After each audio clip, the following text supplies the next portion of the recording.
Hello mga kabaro, magandang araw sa lahat at for today's video mga kabaro ay magbubukas tayo ng ating e-bike at iti-check natin yung gulong mga kabaro, medyo malambot na yung ating gulong at ito na yung ating e-bike, almost 3 weeks din natin po siyang hindi nagamit mga kabaro pero na-charge naman natin siya mga kabaro.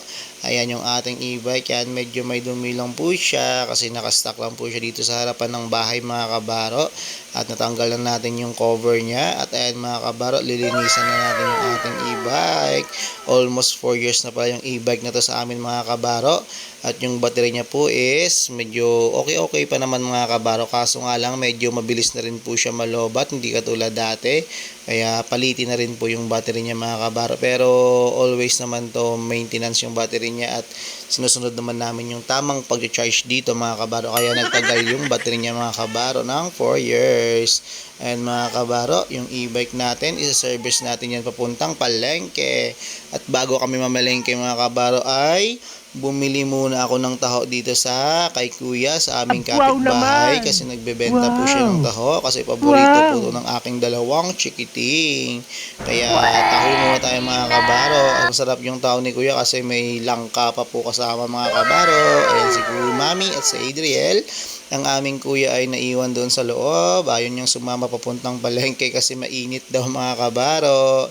Ayan na mga kabaro, pupunta na tayo ng palengke ngayon. Titignan natin kung mura yung mga bilihin at kung ano yung mabibili natin doon mga kabaro kasi grabe, kahit mga bawang, sibuyas at lalo na yung kamatis mga kabaro, grabe yung pagmahal. 200 ba naman yung kilo ng isang kamatis mga kabaro, grabe yung isang piraso abutin ng 16 to 20 pesos, kaya ang hirap ng kamatis ngayon mga kabaro, kaya ewan ko ano mabibili namin ito.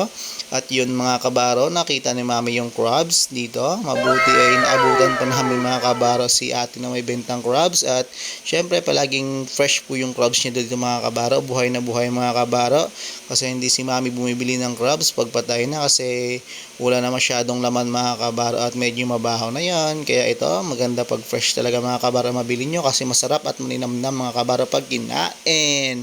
At yan mga kabaro, bibili din kami dito ng ating buko kasi gusto ni mami ang buko pag umaga, masarap daw. Ay mga kabaro, ang buko natin ay hihiwain na ni kuya at siguradong mapapalaban tayo nito mamayang gabi. Ayan mga kabaro yung ating buko. Napakarami pala ng buko tinitinda nila dito mga kabaro, hindi na uubusan dito araw-araw ng buko dito sa aming lugar.